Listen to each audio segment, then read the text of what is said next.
The diamond didn't just sparkle under the porch light, it screamed.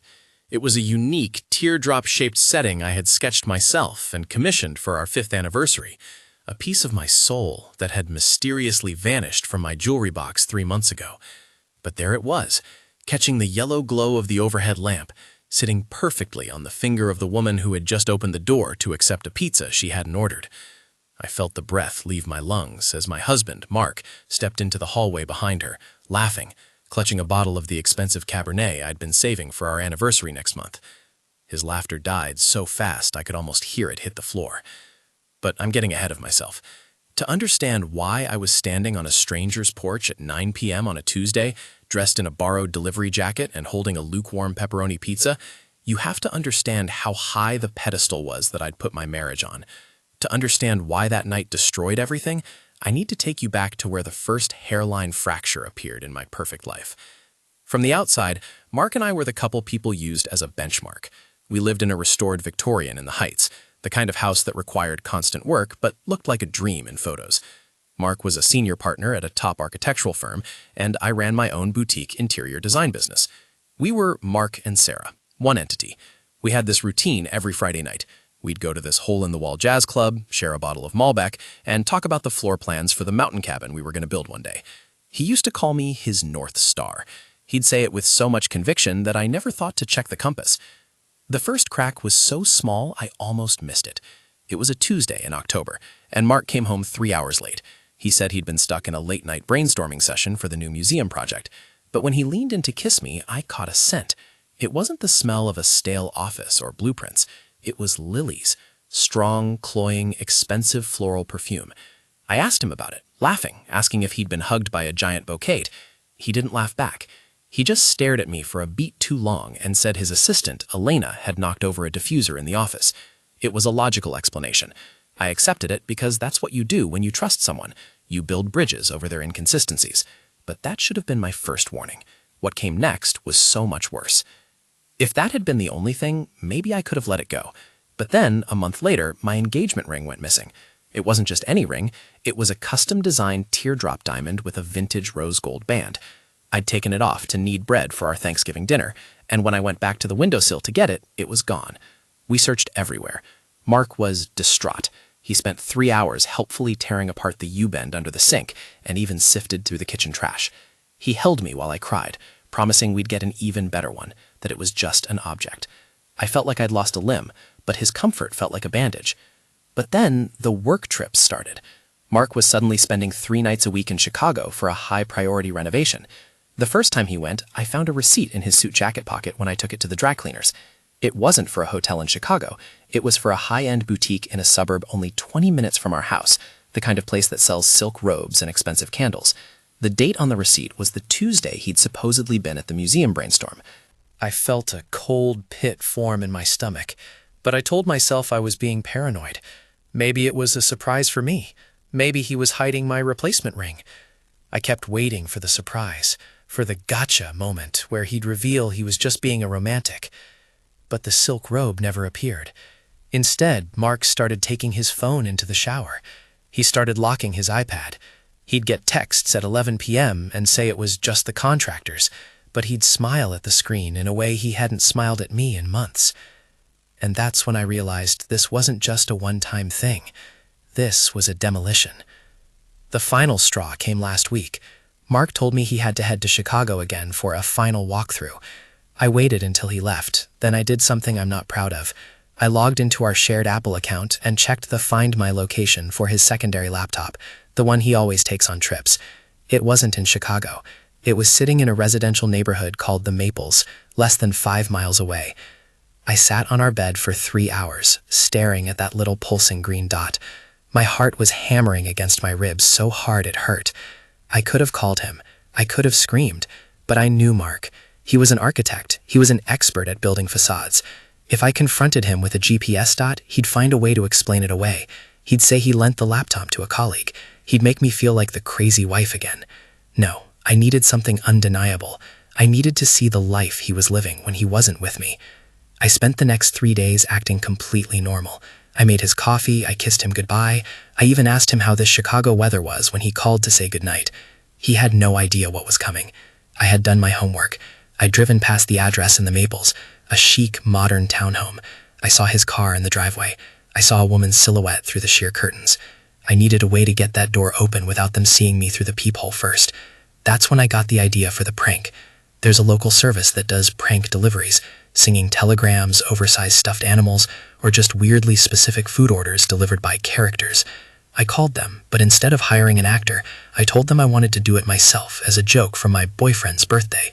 I borrowed one of their official-looking insulated pizza bags and a branded windbreaker. I wore a baseball cap pulled low and a COVID mask, which wasn't unusual for delivery drivers anymore.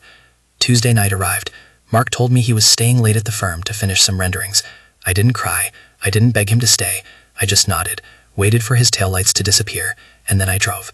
I parked a block away from the townhome. My hands were shaking so badly I could barely zip the windbreaker. I pulled the cap down, adjusted the mask, and took a deep breath. The air was crisp, smelling of wet pavement and wood smoke. I grabbed the pizza box, a decoy I'd picked up from a local shop, and walked toward the front door of Unit 402. Every step felt like I was walking toward my own execution. I reached the porch, my heart thumping a frantic rhythm in my ears. I rang the bell.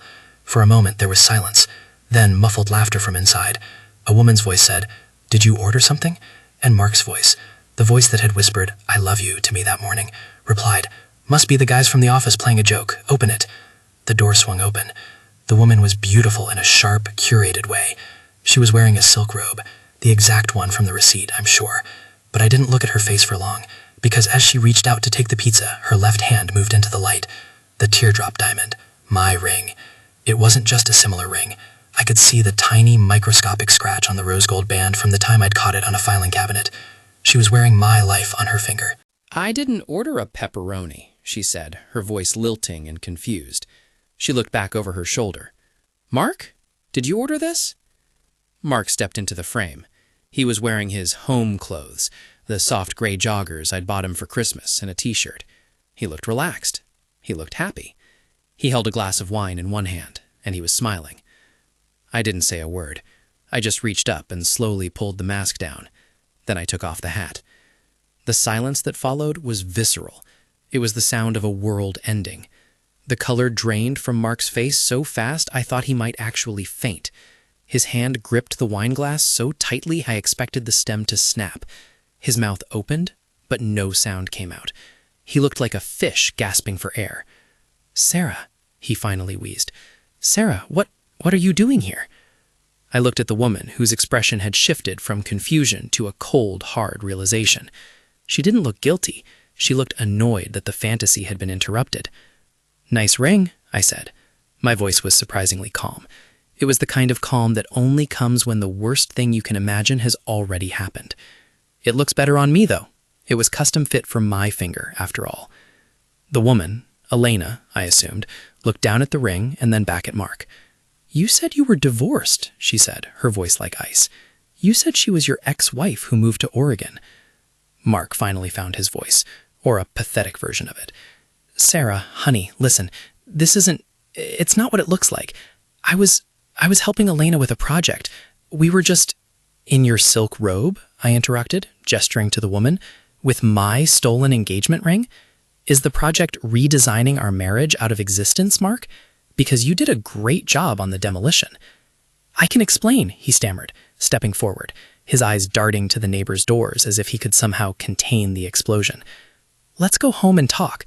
Please, just put the pizza down and let's go." "Oh, the pizza's for you," I said, handing the lukewarm box to the woman. "Think of it as a parting gift. I've already called the locksmith. He's at our house right now.